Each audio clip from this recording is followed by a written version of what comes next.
गिर पड़ता है, हैं? वैसे आत्मा तो जैसे बड़ का पेड़ हो, पीपल का पेड़ हो बोला, और ये शरीर कैसा है कि जीर्ण शीर्ण हो करके गिर जाने वाला एक पत्ता। वेद में एक मंत्र है, अश्वत्थे वो निषदनम पर्णे वो वसति कृता।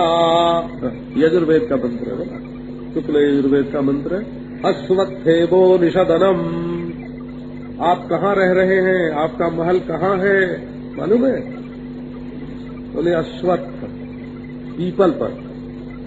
ये संसार पीपल का वृक्ष है ना, अश्वत्थम प्राहुरभ्यम, ये अश्वत्थ है ना, अश्वत्थे वो निषदनम।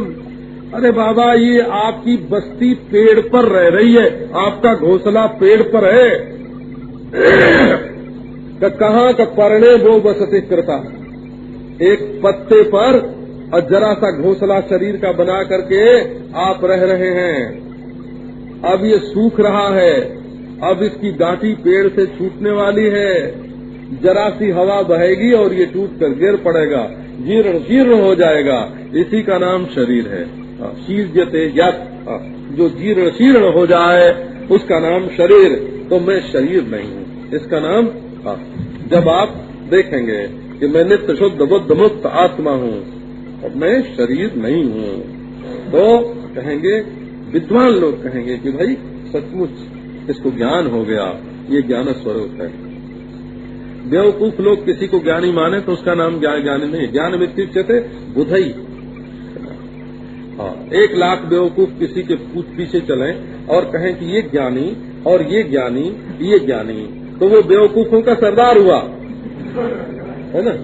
हाँ हाँ, बहुत लोगों की ये वोट से ज्ञानीपना निश्चय नहीं होता हो। क्या हुआ, ये पहले जब वोट हमारे सामने ही आया, पहले तो वोट था ही नहीं, हमारे सामने ही तो वोट प्रारंभ हुआ ना, वोट देना। कोई जब लड़ाई वड़ाई हुई थी तब यहाँ बहुत खास लोगों के लिए वोट का अधिकार पहले प्राप्त हुआ था, फिर बाद में सबके लिए हो गया। तो खास वाला जब तक वोट था, जब तक तो मैं 1 बार 2 बार वोट देने के लिए गया।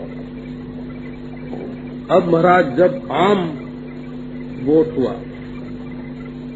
तो हमने कहा कि हम भी वोट देंगे, और हमारे जो हलवाहे हैं, चरवाहे हैं, है ना, चारा काटने वाले हैं, खेती में तो बहुत लोग लगते हैं ना, है ना, ये सब भी वोट देंगे।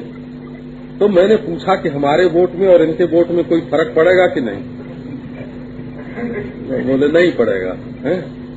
बोले का ठीक है, तो देह की कीमत तो हुई कि इतने देहों ने वोट दिया, लेकिन इसमें समझ की कीमत नहीं हुई। ये वोट समझदारी की कीमत नहीं करता है। ये समझदार और नासमझ दोनों को एक तराजू पर तौलता है। और एक बात आपको सुनाऊं, चाहे किसानों का राज्य हो चाहे मजदूरों का, उनमें जो समझदार होंगे राज्य तो वही करेंगे। किसानों में भी जो समझदार होंगे वही न मिनिस्टर होंगे, वही न राष्ट्रपति होंगे, और मजदूरों में भी जो समझदार होंगे वही न होंगे, राज्य तो समझदारों का होगा। तो हमने कहा कि बाबा अब मैं सन 34 में मैंने ये निर्णय कर लिया कि अब वोट देने के लिए नहीं जाना। हम भेज देते हैं, हमारे काम करने वाले जितने हैं सब तो भेज देते हैं।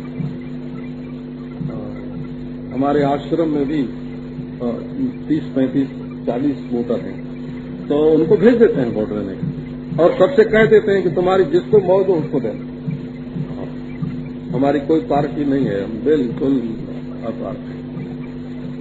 तो समझ की कीमत बहुत बड़ी है बोला, देह की कीमत नहीं है, कीमत है समझ की।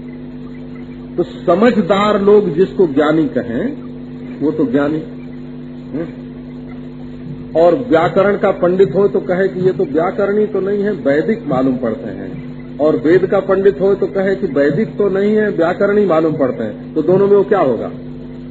व्याकरण के पंडित ने कहा कि ये व्याकरण के पंडित तो नहीं है, वेद के होंगे, और वेद के पंडित ने कहा कि ये वेद के तो पंडित नहीं है, व्याकरण के होंगे। और जहां दोनों के पंडित थे उन्होंने कहा कि नहीं ये वेद जानते हैं न व्याकरण जानते हैं।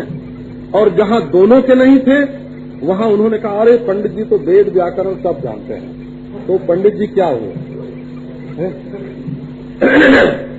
यत्र वैदिका तत्र वैयाकरणा, हाँ यत्र वैयाकरणा तत्र वैदिका, यत्र चोभयम तत्र नो भयम, यत्र नो भयम तत्र चोभयम।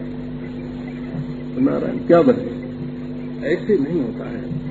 विद्वान लोग जिसको कहें कि हाँ ये ज्ञान है, का क्या ज्ञान है, कि जहां ज्ञान और ज्ञेय दो न रह जाए। यदि ज्ञेय में किंचित भी पृथकता रह गई तो अज्ञात रह जाएगा। जहां अज्ञात वस्तु की सत्ताई नहीं होती है उसका नाम ज्ञान होता है, और जो ज्ञात होता है वो ज्ञान से अभिन्न होता है, और ज्ञान से अभिन्न होता है तो आत्मा से अभिन्न होता है। कोई दुनिया में माई का लाल ऐसा नहीं है जो कह दे कि मैंने ज्ञान का अभाव देखा है। देखा है तो देखना ही तो ज्ञान है। कोई माई का लाल दुनिया में ऐसा नहीं है जो कह दे कि मैं नहीं हूं, ऐसा मैंने अनुभव किया है। यही अनंत है, यही अनंत है।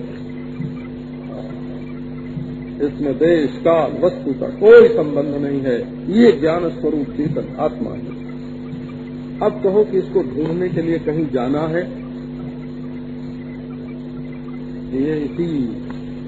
यही जो है ना 3.5 आत्मा। स्वदेहे शोभनम संतम पुरुषाख्यम च सम्मतम ये मूर्ख शून्यम आत्मानम देहातीतं करोषि भोः स्वात्मानं शृणु मूर्खत्वं श्रुत्या युक्त्या च पुरुषं देहातीतं सदाकारं सुदुर्दर्शं भवादृशैः अहं शब्देन विख्यातः एक एव स्थितः परः स्थूलस्त्वनेकतां प्राप्तः कथं स्यात् देहकः पुमान्। अच्छा, परमात्मा कहाँ रहता है? देखते हैं अपने देह में रहता, देह में रहता है। तो इसके लिए एक कदम भी चलने की जरूरत नहीं है। देह में रहने का मतलब ये हुआ ना कि इसके लिए एक कदम भी चलने की जरूरत नहीं है। तो अच्छा, तो इंतजार करने की जरूरत है। जैसे पहले बाल नहीं थे, मूछ नहीं थी, दाढ़ी नहीं थी, तो इंतजार थे, है ना, फिर आ गए ना। कैसे वो परमात्मा प्रकट हो जाएगा? बोले नहीं नहीं, उसकी इंतजार करने की जरूरत नहीं है। बहुत बच्चों को बहुत ख्याल रहता हो कि हमारे मूछ दाढ़ी नहीं आएगी। हमारे पास ऐसे बच्चे आते हैं जिन्होंने उस तरह से अपनी दाढ़ी बनाने की कोशिश की तो गाल ही कट गया। तो बोले ये क्या कर रहा था तू? तो बोले कि दाढ़ी मूछ नहीं आने से घर के लोग कहते हैं कि अभी बच्चा है, हमारा अपमान करते हैं, तो हम दाढ़ी मूछ जल्दी उगाना चाहते हैं। अरे एक ने तो कहा अपने बाप के लिए, ये बुढ़ा मरता ही नहीं है ना, दबा के बैठा है, सारी चीज दबा के बैठा है, हमारे खाने पीने को नहीं देता है, ये कब मरेगा? ऐसे। अरे आप लोग समझते हैं कि बेटा बहुत प्यारा होता है, ये देह काम नहीं देगा, बेटा काम नहीं देगा।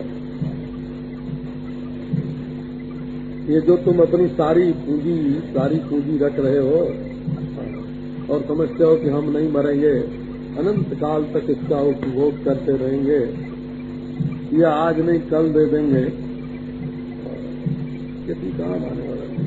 तो इंतजार भी आत्मा के लिए एक कदम चलना नहीं है और 1 मिनट का इंतजार नहीं करना है।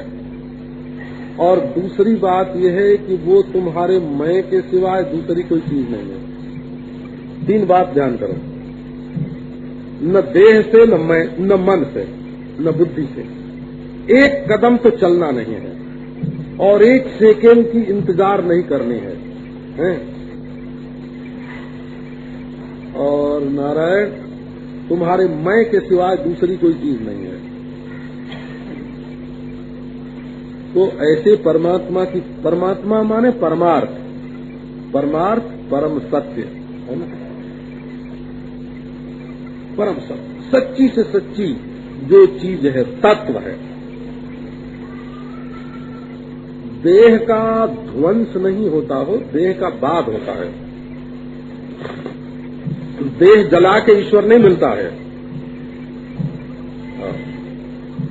सोने की गुड़िया, सोने का खिलौना तोड़ के सोना नहीं मिलता है। सोने का खिलौना रहते हुए ही सोना मिलता है। सोने का जेवर रहते हुए ही सोना मिलता है। जेवर तोड़ के सोना नहीं मिलता। घड़ा तोड़ के माटी नहीं मिलती। औजार तोड़ के लोहा नहीं मिलता। देह के मरने पर ईश्वर नहीं मिलता। देह रहते ईश्वर मिलता है। देह में मिलता है। देह के समय मिलता है। और देह में जो अहम अहम अहम हो रहा है ना, उसी देह में जो अहम अहम हो रहा है, उसी के रूप में मिलता है। आपने तो अपने को कर्म के साथ जोड़कर पापी पुण्य आत्मा बना लिया, भोग के साथ जोड़ के सुखी दुखी बना लिया, देह के साथ जोड़ करके परिच्छिन्न बना लिया, स्वर्ग नरक के साथ जोड़ करके आने जाने वाला बना लिया। ये आत्मा का स्वरूप नहीं है। स्वदेहे शोभनम संतम पुरुषाख्यम च सम्मतम। इतना सुंदर है शोभन। शोभन माने सुहावना। इतना सुहावना है जैसे चांदनी चमकती है, वो जैसे समुद्र लहराता है। आत्मा है। आत्मा कैसा का? आत्मा ऐसा जैसे सूर्य चमक रहा, जैसे चांदनी छिटक रही, जैसे शीतल मंद सुगंध वायु चल रही, जैसे आकाश का विस्तार हो रहा, जैसे पृथ्वी सबका पालन पोषण कर रही, तत्व के रूप में है ना। ये जो अहम है, ये कोई नशा नहीं है, कोई बुलबुला नहीं है। ये पानी का बुलबुला नहीं है, पानी है। ये फेन नहीं है, पानी है। ये बुलबुला नहीं, पानी है। ये तरंग नहीं, ये पानी है। ये चिंगारी नहीं, आग है। ये लपट नहीं, आग है। ये तत्व है, तत्व जो कभी मिट नहीं सकता, जिसमें अज्ञान से न समझ, अज्ञान माने ना समझी, भ्रांति, भूल, जिसको न समझने के कारण हम परिच्छिन्न मान रहे हैं। इतना सुंदर है, इतना सुंदर, इतना मधुर। ऐसा अविनाशी सौंदर्य है जिसमें न मैल लगता है और न साबुन से धोना पड़ता है और न कोई अंगराग पाउडर लगाना पड़ता है। इतना सुंदर है ये आत्म तत्व। इतना मधुर है कि इसमें शक्कर मिलाने की जरूरत नहीं है। इतना सुख स्वरूप है कि इसमें स्त्री पुरुष के मिलन की कोई आवश्यकता नहीं है। ये स्वर्ग जिसका नाम लेते हैं, स्वर्ग का सौंदर्य वर्णन करते हैं, वो इसका झरा परा सौंदर्य है, जिसको वैकुंठ कहते हैं, गोलोक कहते हैं, साकेत कहते हैं, कैलाश कहते हैं, आलोक आकाश कहते हैं, जिसको आदि बुद्ध का निवास स्थान बोलते हैं। वो सब क्या है? तो आत्मदेव की चमक है, वो आत्मदेव की दमक है, और वो इसी शरीर में भरपूर है। इसको अगर ढूंढ के नहीं निकाला है ना, इसको नहीं पाया, अरे तुमने अपने आप को उसी रूप में नहीं जाना, ये सौंदर्य अलौकिक, उधार लिया हुआ नहीं, अध्याहार्य नहीं, ये सौंदर्य, ये माधुर्य जो दूसरे के संपर्क से आया हुआ नहीं, ये औदार्य जिसमें कभी कृपणता आती नहीं, का ये सौशील्य जो किसी की हिंसा करता नहीं, ये अमरता, ये अद्वितीयता जिसको कभी मृत्यु स्पर्श नहीं कर सकते, ये अपने आत्मा का सौंदर्य है, आत्मा का माधुर्य है, आत्मा का औदार्य है, आत्मा का सौशील्य है, अपने आप की करामात है ये। स्वदेहे शोभनम संतम पुरुषाख्यंच सम्मतम ये मूर्ख शून्यमात्मानम देहातीतं करोषि है। हो अब कल्पना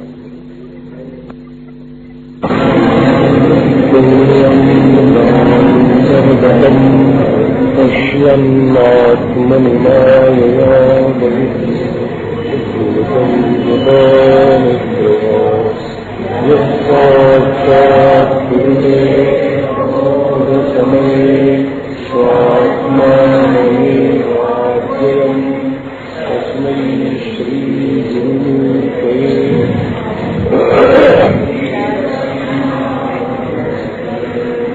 यस्य पादप्रभाध्यस्तः प्रपञ्चो भाति भासुरः तमहं सद्गुरुं वन्दे पूर्णानन्दं चिदात्मकम् ॐ शान्ति शान्ति शान्तिः शोभनं सन्तं पुरुषाख्यं च सम्मतम् किं मूर्खशून्यमात्मानं देहातीतं करोषि यो स्वात्मानं शृणु मूर्खत्वं श्रुत्या युक्त्या च पुरुषं देहातीतं सदाकाल सुदुर्दर्शं भवादृशे। जानते हैं कि जो वस्तु अपने स्वरूप के विपरीत होती है उसको हम नहीं चाहते हैं।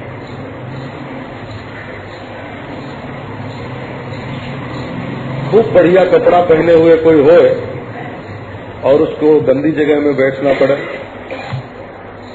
तो उसको अच्छा नहीं लगेगा, नापसंद करेगा। स्वच्छ वस्त्र धारण किए हुए स्वच्छ शरीर का कोई भी व्यक्ति, स्त्री हो चाहे पुरुष, गंदी जगह में बैठना पसंद नहीं करता।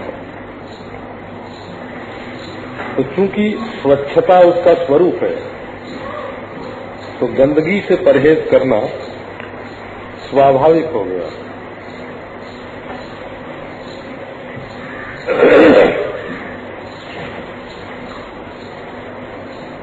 तो ये बात देखते हैं, कोई बड़े आदमी होगा तो अपने रहने के लिए मकान लेगा तो लोकलिटी भी देखेगा हम कहाँ बैठते हैं। कई बार लोग बढ़िया से बढ़िया मकान मिलता होता है पर देखते हैं कि लोकलिटी अच्छी नहीं है वहाँ की तो नापसंद कर देते हैं। तो आप क्या क्या नापसंद करते हैं इस पर थोड़ा विचार करो। आपको मृत्यु नापसंद है, माने मृत्यु आपके स्वरूप के अनुरूप नहीं है। मृत्यु आपके जीवन में अस्वाभाविक है। आप हैं अमर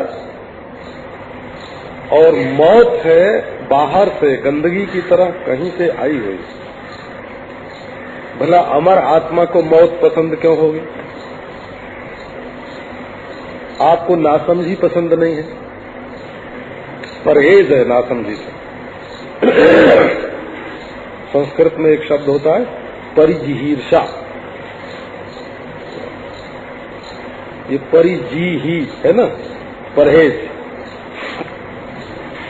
परिहार की इच्छा का नाम परिजिहीर्षा होता है। परिहार माने छोड़ना, परहेज। आपको बेवकूफी से परहेज है, बेहोशी से परहेज है, क्योंकि आप चैतन्य हैं, ज्ञान स्वरूप है। आपको दुख से परहेज है, क्यों? कि दुख आपके स्वरूप के अनुरूप नहीं है।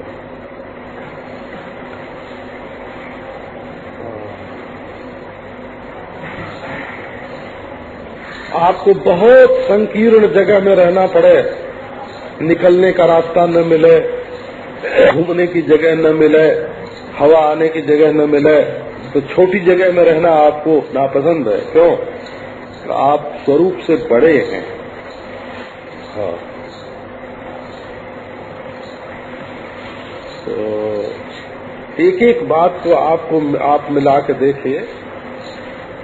जो जो चीज आपको नापसंद है उससे आप विलक्षण हैं। ये परिजिहीर्षा जो चित्त में है परहेज करने की इच्छा। किससे आप बचना चाहते हैं? जो आपके स्वरूप के विपरीत है। आप भीड़ भाड़ में हमेशा नहीं रह सकते, तो द्वैत भी आपके स्वरूप के विपरीत है। अज्ञान में हमेशा नहीं रह सकते, तो अज्ञान भी आपके स्वरूप के विपरीत है। दुश्मनों के बीच में आप नहीं रह सकते। राग द्वेष भी आपके स्वरूप के विपरीत है। तो जो जो आपके स्वरूप के विपरीत है उससे आप स्वाभाविक ही परहेज करते हैं। स्वाभाविक माने, स्वाभाविक के भी माने होता है, तो बिना विचार के मालूम नहीं करता है। अच्छा, तो भाई स्वाभाविक माने क्या? स्वाभाविक माने कि माँ बतावे नहीं, बाप बतावे नहीं, गुरु बतावे नहीं, शास्त्र बतावे नहीं, कोई उपदेश न करे। बिना किसी के उपदेश के, बिना नया संस्कार डाले आप जन्म से ही उस चीज को नापसंद करते हैं। किसको? दुख को, है ना? तो कोई माता ने उपदेश किया तब आपने दुख को नापसंद किया?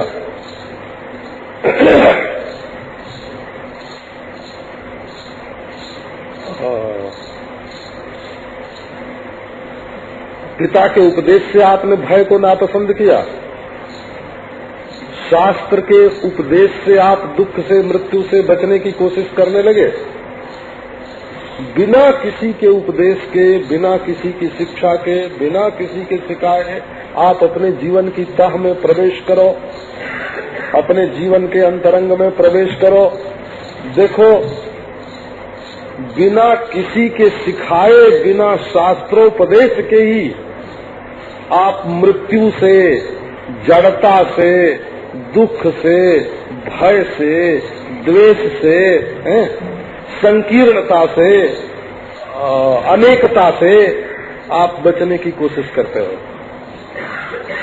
अर्थात जैसे आपके शरीर की और कपड़े के लिए गंदगी आपको नापसंद है, वैसे ही अपने स्वरूप के लिए ये सब चीजें नापसंद हैं। तो शास्त्र तो आपके स्वरूप का जो सत्य है, स्वरूपगत जो सत्य है, उसका उपदेश महात्मा लोग करते हैं।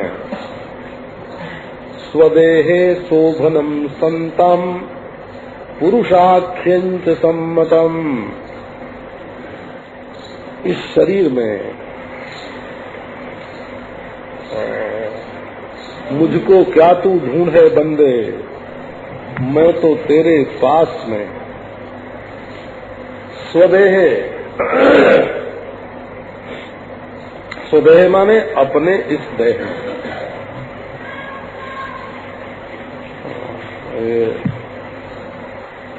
एक गीत सुना था, भजन सुना था बचपन में, मेरा हीरा हेराए गयो कचरे में। कचरा माने मैल हो, गंदगी। मेरा हीरा हेराए गयो कचरे में। ये जो हमारा हीरा है, आत्मा है, वो कचरे में, ये देह की गंदगी में, देह के मैल में ये खो गया। मेरा हीरा हेराए गयो कचरे में। ऐसे गाते हो। मेरा झुमका गिरल रे, है ना, गांव का गीत है भाई, है ना। मेरा झुमका गिरल रे, तो बरेली के बाजार में मेरा झुमका गिरल रे। ये जो भीड़ भाड़, रेल पेल, ये जो माया का बाजार लगा हुआ है, इसमें हमारा आभूषण खो। तो परमेश्वर का निवास कहाँ है? इसी शरीर में। स्वदेह,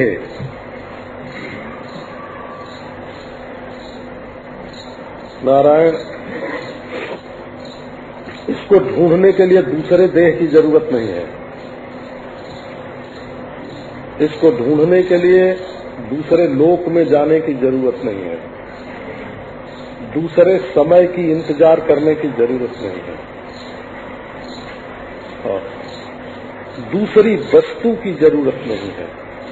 अभी अभी यही यही और इसी शरीर में क्या है? बोले कि जो शुभ है उसको ढूंढो। शोभनम संतम, शोभन वही है। इधर तो बोलते हैं, जैसे नाम रखते हैं आदमी का, शोभना, शोभा। सिंधी लोग बहुत करते हैं तो शोभा को शोभिया कर देते हैं, है ना। मारवाड़ी लोग शोभा को शोभिया बोलते हैं, है ना। किसी का नाम शोभा हो तो शोभिया करके पुकारो, शोभो करके पुकारो। लेकिन है वो बड़ा शोभन। शोभन माने जिसमें कोई मल नहीं है, कोई गंदगी नहीं है। ये चाम की पुड़िया में रह के भी चाम के साथ उसका रिश्ता नहीं है। ये खून और पीप के बीच में रह के भी खून और पीप के साथ कोई संबंध नहीं है। हड्डी और मांस में रह के भी वो हड्डी और मांस से न्यारा है। और ये जो मन में भय है, क्रोध है, मोह है, लोभ है, हिंसा है, द्वेष है, ईर्ष्या है, असूया है, ये सारी गंदगी, मन की जो गंदगी है, इस मन की गंदगी में रह के भी इनसे वो अछूता है। यही उसका शोभनपना है, शोभन। दुनिया में कितनी बड़ी पकड़ हो, उसको ये रात के समय छोड़ के मौज से अपने आप में सो जाता है। दुश्मन को छोड़ के सोता है, दोस्त को छोड़ के सोता है, धन को छोड़ करके सोता है, पुत्र को छोड़ करके सोता है, पति पत्नी को छोड़कर सोता है, माँ बाप को छोड़कर सोता है, महल को छोड़कर सोता है। कितना शोभन है? जैसे किसी के साथ कोई फसावई नहीं हो। प्यारे से प्यारा व्यक्ति आकर के उस समय अगर छेड़छाड़ करने लगे कि सो मत, तो थोड़ी देर के लिए उसके लिहाज से भले जग जाओ, लेकिन फिर सो जाओगे। कितना शुभ है ये। सबको छोड़ सकता है, सबको भुला सकता है, सबसे असंग रह सकता है, सबसे निर्भय हो सकता है, सबसे निर्मोह हो सकता है। अगर आत्मा के स्वरूप का नमूना कोई देखना चाहे, शक्ति का नमूना देखना चाहो, ऐश्वर्य का, तो स्वप्न देखो। कितना ऐश्वर्यशाली है ये, भीतर ही भीतर क्या क्या बना लेता है, कितना बड़ा तो ईश्वर है। इसका नमूना दिखाने के लिए स्वप्न है। और कितना बड़ा त्यागी है, कैसा असंग है, कैसा उदासीन है, कैसा सबसे अलग है, ये दिखाने के लिए सुषुप्ति है। और ऐसा होने पर भी जागृत अवस्था में कैसा फंसता है ना? ऐसा होने पर भी जागृत अवस्था में कैसा फंसता है, ये दिखाने के लिए मोह का निदर्शन है जागृत अवस्था, ऐश्वर्य का निदर्शन है स्वप्न अवस्था, और असंगता का निदर्शन है सुषुप्ति अवस्था। निदर्शन माने उदाहरण, नमूना। ये तीन नुमाइश लगी है, एक जागृत की, एक स्वप्न की, एक सुषुप्ति की। तीन नुमाइश लगी है। इसमें आए तो फंस गए, उसमें गए तो बनाने लग गए, और वहां गए तो सबको छोड़ दिया और रहे वही के वही, एक के एक। कितना शोभन है ये। त्रयस्य आवसथा शोभन है। अर्थात अशुभ के प्रति इसको रुचि नहीं है, अशुभ से इसको परहेज है। झूठ बोलने में भीतर से ये मना करता है, बेईमानी करने में ये भीतर से मना करता है, व्यभिचार अनाचार करने में ये भीतर से मना करता है, ज्यादा देर तक डरते रहने में, मोह करने में, फसाव में, है ना, ये रुचि नहीं लेता है। बड़ा शुभ है, सबसे शुभ है तो ये अपना आत्मा ही है। शोभन है, शोभन है, सुंदर है, शोभन है, शुभ है। संतम संतम माने रहना ही इसका स्वभाव है। ये संत है, ऐसे बोलो। तुम्हारी आत्मा क्या है? बोले संत है। गेरुआ कपड़ा पहनने वाला संत हो कि न हो, इसमें शंका होती है। ये निशंक नहीं है, निरातंक नहीं है, निष्कलंक नहीं है, परंतु अपना आत्मा जो है वो संत है। अरे जरा जरा सी बात में हो सुख हो जाता है। कोई पुरानी बात 50 बरस पहले की कोई बात याद आई और खिल गया, ये भोले भाले का लक्षण है ना, बड़ा ही भोले भाले। और 50 बरस पहले की बात कोई बुरी याद आई तो दुखी हो गया। अरे ये तो बिल्कुल भोले भाले का लक्षण है, संत है। यही तो संत का लक्षण है, यही तो संत का लक्षण है। 50 बरस पहले की बीती हुई बुरी बात याद करके रोने लग जाए और अच्छी बात याद करके हंसने लग जाए। तो भोले राम, वो तो बात बीत गई है, अब उसके लिए क्या रोना और क्या हंसना, वो लौट तो सकती नहीं। परंतु ये भोले जी, भोले राम है ना, ये सरल आत्मा, सरल है, कितना शोभन है। देखो जो दुख बीत गया उसको याद करके रोना बेकार है। अच्छा, जो इस समय है वो स्वयं बीतता जा रहा है, उसके लिए रोना बेकार है। जो आने वाला है वो अभी आया ही नहीं है, उसका पता ही नहीं है, उसके लिए रोना बेकार है। तो बोले कि फिर आदमी दुख से परहेज क्यों करता है?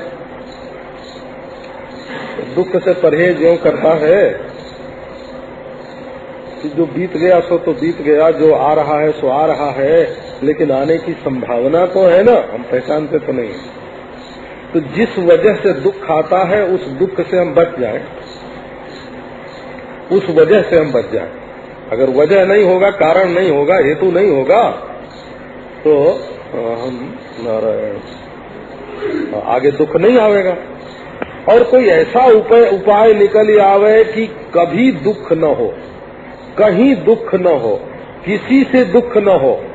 अगर ऐसा कोई निकल आवे, माने दुख की आत्यंतिक निवृत्ति हो जाए, तो उससे बढ़िया और क्या होगा? बोले आओ इसी का उपाय बताते हैं।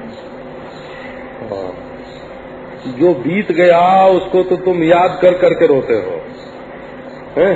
और जो जा रहा है उसको गले से लगा लगा के रो रहे हो। जो आने वाला है उससे भय करके रो रहे हो। तो असल में इसमें भी तुम्हारा स्वातंत्र्य है। ये स्वातंत्र ये है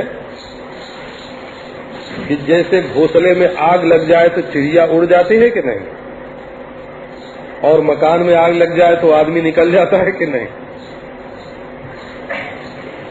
ऐसे देह में, मन में जब दुख का दौर आवे,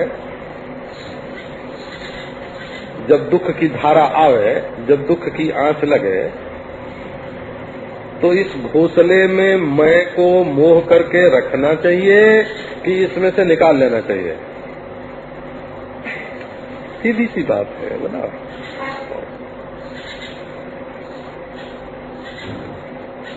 भागवत में कथा आती है कि कबूतर के बच्चे जब जाल में फंस गए तो कबूतरी रोने लगी, तो उसको भी पकड़ लिया बहेलिये ने। और जब कबूतर आया चारा लेकर के, घूम करके, तो वो खुद ही जाल में कूद पड़ा कि जहाँ हमारे बच्चे और हमारी पत्नी वहीं हम जाएंगे। तो घर में लगी आग। अब एक आदमी था तो बाहर, लेकिन दौड़ा हुआ आया, अरे अरे घर में हमारा पलंग है और हमारी तिजोरी है और हमारे कपड़े हैं, वो सब जल जाएगा तो जल जाएगा, तो मैं रह के क्या करूंगा। वो खुद ही जाके मकान में कूद पड़ा, है ना। तो ये शरीर जो है ना, ये शरीर नव द्वारे पुरे दे नहीं वो कुर्बन न कार है। इसमें आग लगती है, ये सत्य है, ये यथार्थ है कि इसमें कभी कभी आग लगती है। छोटे घर में भी आग लगती है, बड़े घर में आग लगती है, पड़ोसी के घर में आग लगती है। इसका तो आग से संबंध है। परंतु इसमें बचने की युक्ति ये है कि इस घोंसले में से अपने आप को अलग कर लो। ये मैं और ये मेरा है। अलग करने का मतलब ये नहीं कि इसमें से काट के कुछ निकाला जाएगा। समझ से अलगाव होता है। ये मैं और ये मेरा, ऐसी जो भ्रांत धारणा है, उस धारणा को काटना होता है।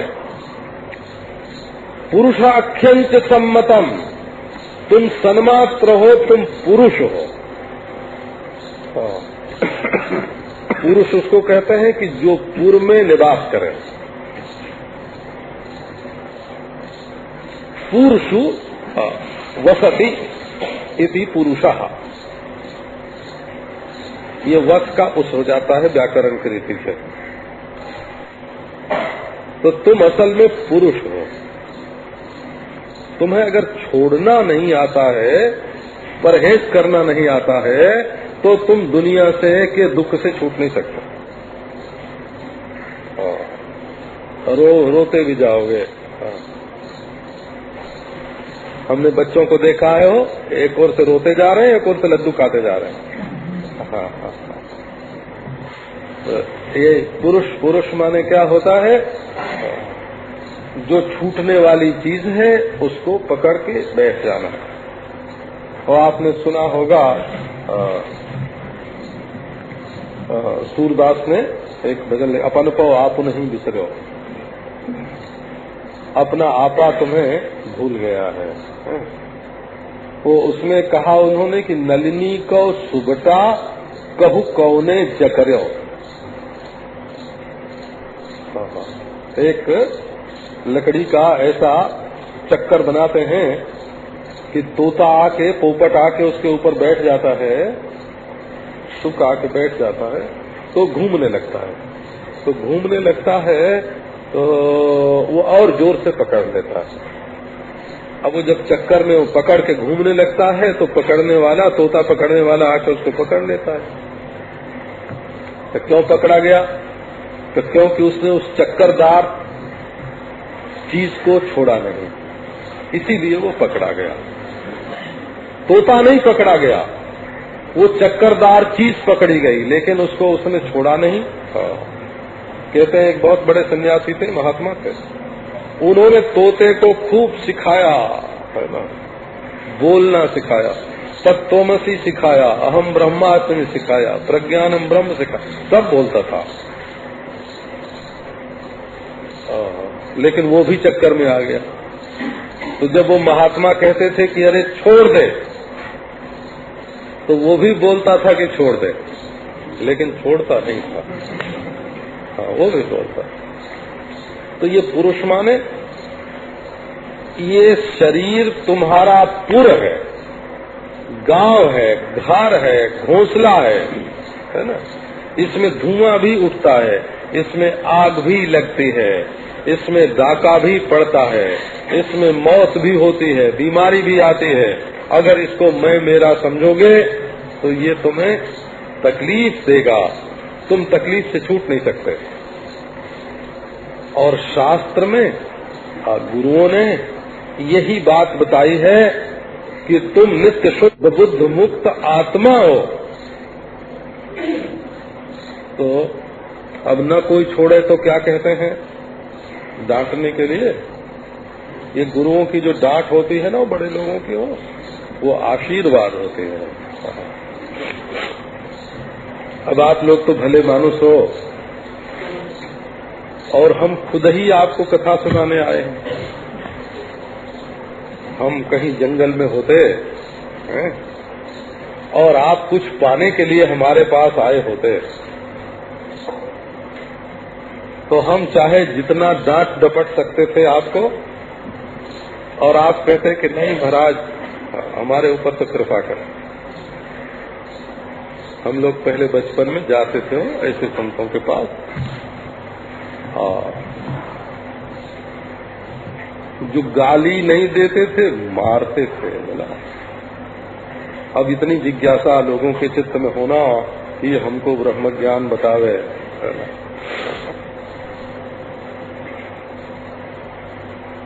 लोग लड़ते हैं कि हम आए तुम्हारे पास और तुमने हमारी ओर देखा नहीं है, हम कल से नहीं आएंगे।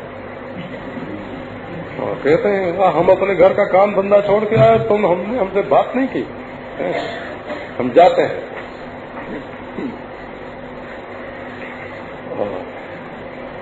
तो उसमें अपना सम्मान लेने के लिए भी आते हैं, सत्कार लेने के लिए भी आते हैं, प्रेम लेने के लिए भी आते हैं, केवल तत्व ज्ञान लेने के लिए तो नहीं आते हैं। एक महात्मा ने एक बार हमको गाली दी, है ना, तो उस समय तो मैंने कुछ नहीं कहा। जब वो खुश हुए, खूब खुश हुए, तब मैंने उनसे पूछा कि आप गाली क्यों देते हैं।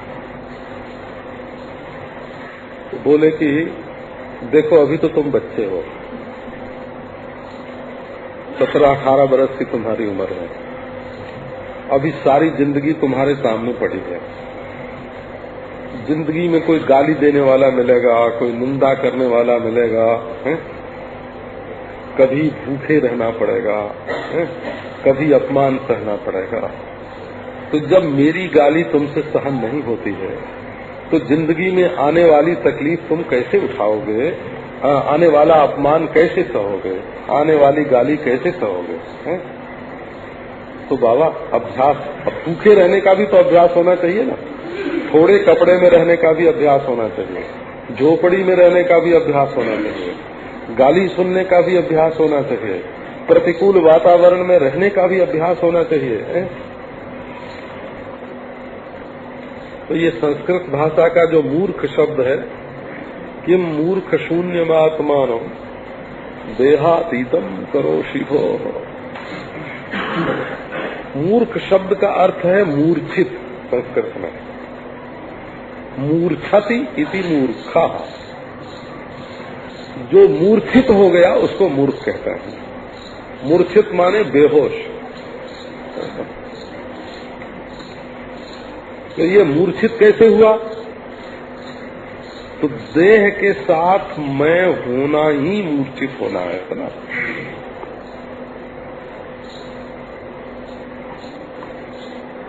तुम देखो, शरीर से हड्डी बाहर फेंक देते हैं, काट के, दांत टूटता है तो निकाल के फेंक देते हैं। कोई मान लो शरीर का अवयव कट जाए तो निकाल के फेंक देते हैं। अच्छा, उसको छुओ तो नहाना पड़ता है कि नहीं? पहले के लोग नहाते थे, अब के लोग नहीं नहाते, ये ठीक है। अच्छा, शरीर में से थूक निकलता है, वो फिर खाया तो नहीं जा सकता।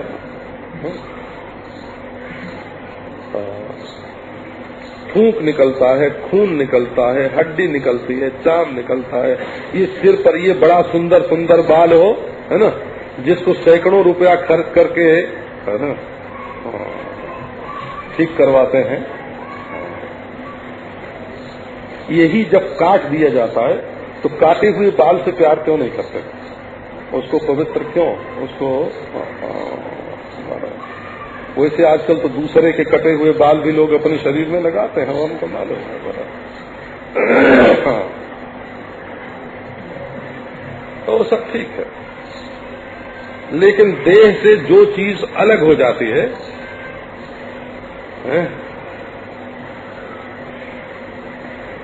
वो गंदी होती है। तो वो देह में रहते हुए क्या है, उसके साथ तुम मैं करके बैठे हो। देखो, जब देह को मैं बोलते हो तो हड्डी, मांस, चाम, बिस्सा, खून, पीप, बाल, नाखून, इसी को मैं बोलते हो। बड़ी भारी बुद्धि है ये।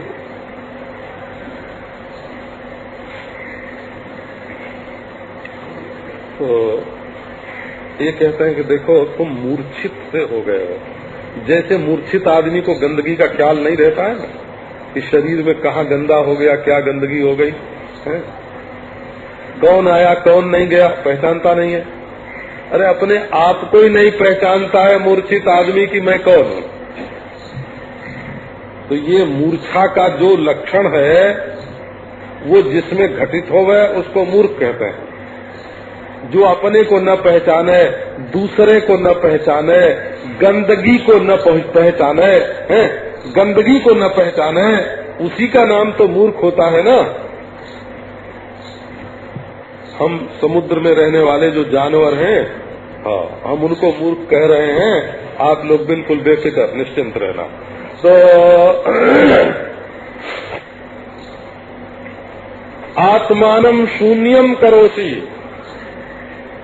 तुम अपने आप को आत्मज्ञान से, ब्रह्म ज्ञान से रहित अपने आप को शून्य कर रहे हो।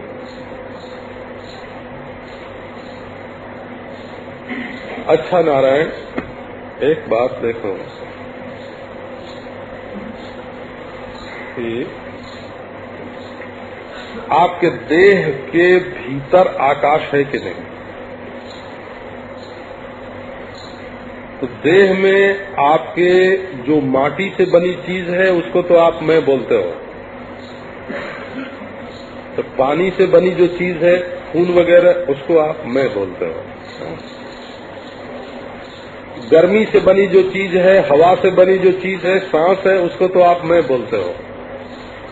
तो आपके शरीर में जो अवकाश है, पोल है, आपके गालों के बीच में जो खाली जगह है, आपके पेट के बीच में जो खाली जगह है, गले के बीच में जो खाली जगह है, जिसमें से हवा घूमती है, खून चलता है, उस खाली जगह को आप मैं मानते हो कि नहीं?